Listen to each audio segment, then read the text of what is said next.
Hello everyone, welcome to my channel, welcome back to my channel if you visit. Seems like only a couple people visit. Thank you for that, by the way. So today, the question of the week is, I know I missed a week or two. What was your first job? What did you learn from it? How old were you when you worked it? Do you use any of what you learned from it today?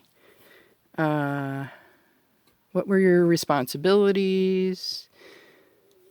Yeah, that kind of thing. So my first job at 16 and a half years old was in a jewelry store. Yes, a jewelry store. A real jewelry store, mom and pop owned jewelry store. Not like these big places that they have today. Not like the mass produced stuff that's out there. My boss, actually overhauled watches, which is he took them apart, cleaned them, put them back together, and got them to work again. Because back then, people valued things. Back then, things weren't mass produced. So you couldn't just go to run to Walmart and buy a new $12 watch. It just wasn't possible. So I learned a lot from that job. And it blows my mind that the trust that he put into a 16 and a half year old, because honestly, I wouldn't do it. No. I mean, kids are kids, they get tempted. But anyway, part of my job was to set up the window every day, or if I was working at night, I had to take the window down every day. Now, I worked during the holidays, and we were very busy, very busy. Now, to set up the window, that taught me how to pack a car, how to pack things into tight places, because we had massive amounts of jewelry in that window. Massive amounts. And every day I handled diamonds and rubies and emeralds and precious gems, Every day I handled them. So, amazing. Amazing that I had that much responsibility at 16 and a half years old. And even more amazing, is that he trusted a 16 and a half year old. I guess things are different now. Anyway, yeah. So I learned the different precious metal weights. There's 24 karat and 18 karat gold. They are both soft golds. They are good for necklaces and earrings. There is 14 karat and 10 karat, which is a harder gold, has more other metals in it, and they're good for rings as well as other jewelry. There's also platinum, which is very expensive, very precious metal. Then there's sterling silver, which if you have anything that's sterling silver, it should have a 0.925 on the inside of it. That's how you can tell if a ring is real. Also, it should say 10 karat on the band, or 14 karat, or whatever it is. It should say it on the band. What else? There's also white gold. There's yellow gold. There's white gold. There's silver. There's platinum. There's pretty much, that was it that he sold in the store. And there were gold-filled items at the time. There wasn't like gold-plated and silver-plated stuff. Like there was silver-plated like trophy type things, but not jewelry. He didn't carry that. It was a jewelry store, a real jewelry store. Like I said, nothing was mass-produced like they are today. Like today, there's 20,000 earrings of the same type, where back then there would have been, at best, 2,000. You know what I'm saying? Like, there's big difference. There's actually more like 2 million now. What else did I learn? I learned how to tell the difference between a real tiger eye and a fake one, a real star sapphire and a fake one, a real cat's eye and a fake one. There's a way to tell, and if you're into gems, you know how to tell. See if let me grab some cat's eye here, and I can show you which is the cat's eye. So, in genuine cat's eye, oops, it's bigger. The band will move.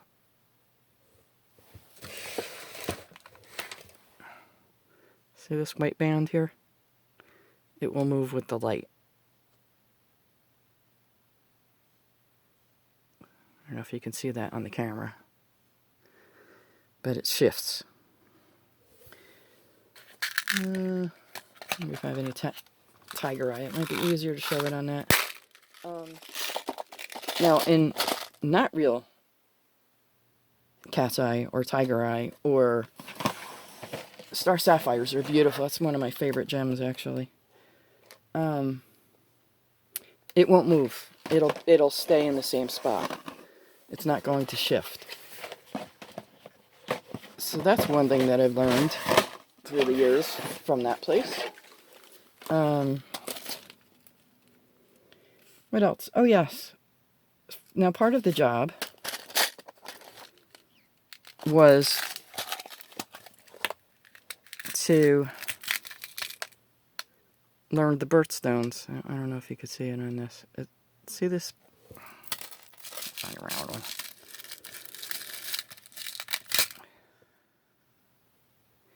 See how this lighter part, it should shift with the light. You see how it like kind of disappears when you turn it? That's how you know it's real. If it doesn't move, it's not real. It's fake.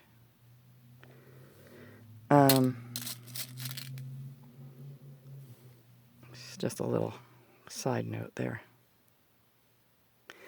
So, I had to learn every single one of the precious gemstones, birthstones for the month of the year. So January is garnet, February is amethyst, March is aquamarine, April's diamond, May is emerald, June is pearl, July is ruby, August is peridot, September is sapphire, October is opal, November is topaz or citrine, and December is blue topaz. Still remember, from 16 and a half years old, and I'm 60. Now those are precious gems, not semi-precious. So amethyst can fall into semi-precious as well as precious. Rubies are rare. Also, I had to learn we had to learn what the gemstones were, the birthstones were, because people would come in and they would want to buy them, their mother, sister, aunt, wife, whatever, whomever, a piece of jewelry for the holidays. And they wanted to get something that was their birthstone, you know? So you had to know. That was part of your job. You had to know that.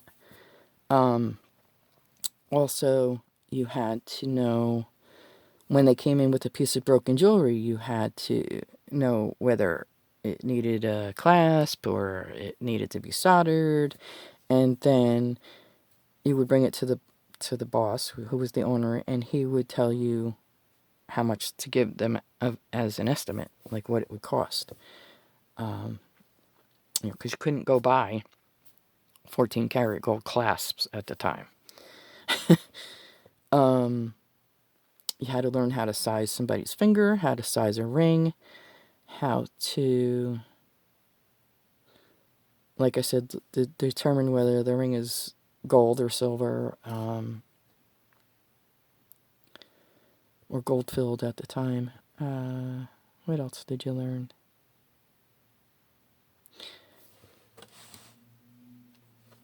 There's more, I'm sure. He carried baby jewelry. But I think the biggest thing I learned was how to be responsible. Because, like, when I think about it now, I didn't really think about, like, focus on it then It was just part of my job. But that was an awful lot of responsibility for a teenager. Every single day, I handled diamonds and all sorts of precious gems, putting them in that window or taking them out every single day. It was part of my job. Yeah, and it's amazing. It just, honestly, it blows my mind that that man trusted a 16-year-old stranger, 16-and-a-half-year-old stranger. Now, this is my second video. I don't think I mentioned this in this video. When I applied for the job, I had taken my bicycle there because it was in the next town over. Excuse me. And my chain fell off and my pants leg got stuck in my chain. Actually, my pants leg got stuck in my chain and then I had to take my chain. Yeah. So it got full of grease.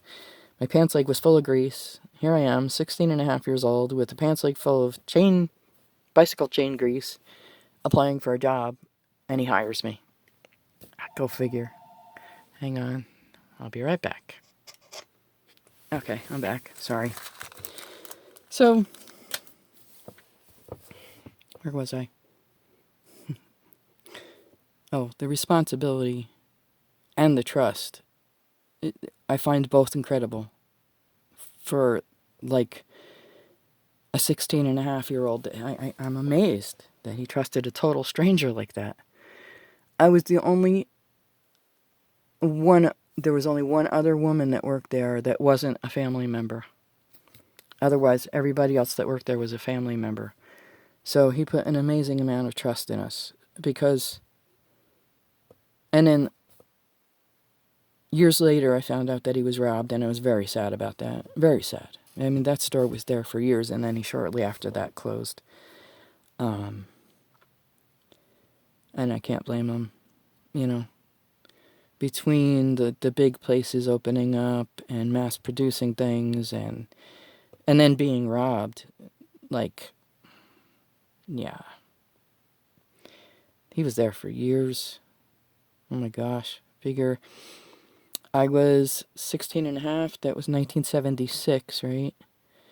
So, I think when he got robbed, it was like close to 2000. So that was like 30 years. He was there, and he was there a long time before I started working there. A long time. So, but gone are the days, you know. Now you buy a cheap $12 watch, you toss it out when the battery stops, or the battery break, you know, or the watch band breaks. Oh, that was part of the job too. I had to replace links for watch bands and remove them. So I had to learn that. I had to learn how to take the watch band off because people also bought watch bands, so they had to be replaced. So that was part of the job as well. We were crazy. Like I worked 12-hour days during the holidays. It was crazy. It was a small store, case on each side of the aisle, one aisle, two sets of two cases going down the aisle towards the back of the store. He had his desk here where he would work on watches and give evaluations, and over here was the cash register. Like we're walking through the store this way, and then we had the back room where his son would do engraving, and during the holidays we wrapped the purchases, you know, gift wrapped the purchases. We didn't charge for it. It was part of the purchase, you know. It wasn't charged for in the purchase. It was just part of, you know, the purchase. You purchased something. If you wanted it gift wrapped, you got it gift wrapped. If you didn't have to get it gift wrapped. It was a choice. We were so crazy. He would buy lunch for us or dinner, and the only time we would get to eat during the holidays was when we were going back there to wrap something. You'd have to like grab a bite of something really fast and wrap something and then head back out. It was crazy. It was crazy. And even at that point, when you think about it, like with all that chaos going on, right? The amount of trust that he put into a 16-and-a-half-year-old kid. And I'm thankful. I am so thankful that I was an honest kid, because I could have ripped him off like crazy, and it was so wrong to do. It's still wrong to do, but people think of nothing of it these days, and it's so sad that how the world has changed. But anyway, that's not where I wanted to go with this. The question of the week is, what was your first job?